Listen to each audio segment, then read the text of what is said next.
ഫേസ്ബുക്കുമായിട്ട് ബന്ധപ്പെട്ട ഒന്ന് രണ്ട് കാര്യങ്ങളാണ് കേട്ടോ. ഞാൻ ഈ ഫേസ്ബുക്ക് ഓപ്പൺ ചെയ്യാൻ പോവുകയാണ്. അതിനുശേഷം നമുക്ക് നമ്മുടെ ഈ പ്രൊഫൈൽ ഐക്കണിൽ ഒന്ന് ക്ലിക്ക് ചെയ്തതിന് ശേഷം ഇവിടെ ഒരു ഗിയർ ഐക്കൺ കാണാൻ സാധിക്കും. അതൊന്ന് ക്ലിക്ക് ചെയ്യുക. അപ്പോൾ നമുക്കിവിടെ സെറ്റിംഗ്സ് ഓപ്പൺ ആയത് നമുക്ക് കാണാൻ സാധിക്കും. നമ്മളിങ്ങനെ സ്ക്രോൾ ചെയ്തതിന് ശേഷം നമുക്കിവിടെ പേഴ്സണൽ ഡീറ്റെയിൽസ് എന്ന് പറയുന്ന ഒരു ഓപ്ഷൻ കാണാൻ സാധിക്കും. നമ്മൾ അതൊന്ന് ക്ലിക്ക് ചെയ്യുക. നമുക്കിവിടെ യുവർ ഇൻഫർമേഷൻ ആൻഡ് പെർമിഷൻസ് എന്ന് പറയുന്ന ഒരു ഓപ്ഷൻ കാണാൻ സാധിക്കും. നമ്മൾ അതൊന്ന് ക്ലിക്ക് ചെയ്യുക. ഇതിൽ നമുക്ക് സെർച്ച് ഹിസ്റ്ററി എന്ന് പറയുന്ന ഒരു ഓപ്ഷൻ നമുക്കിവിടെ കാണാൻ സാധിക്കും. ഇതിൽ നമ്മൾ ഫേസ്ബുക്കിൽ നമ്മൾ എന്തെല്ലാം സെർച്ച് ചെയ്തിട്ടുണ്ടോ അതെല്ലാം ഫേസ്ബുക്കിന്റെ ഈ ഭാഗത്ത് തന്നെ കാണും എന്നുള്ളതാണ് ഇതിൽ പറഞ്ഞിട്ടുള്ളത്. നമുക്കതൊന്ന് ക്ലിക്ക് ചെയ്ത് നോക്കാം.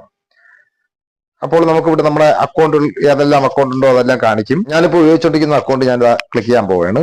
നമ്മൾ എന്തെല്ലാം സെർച്ച് ചെയ്തിട്ടുണ്ടോ അതെല്ലാം നമുക്കിവിടെ കാണാൻ സാധിക്കും.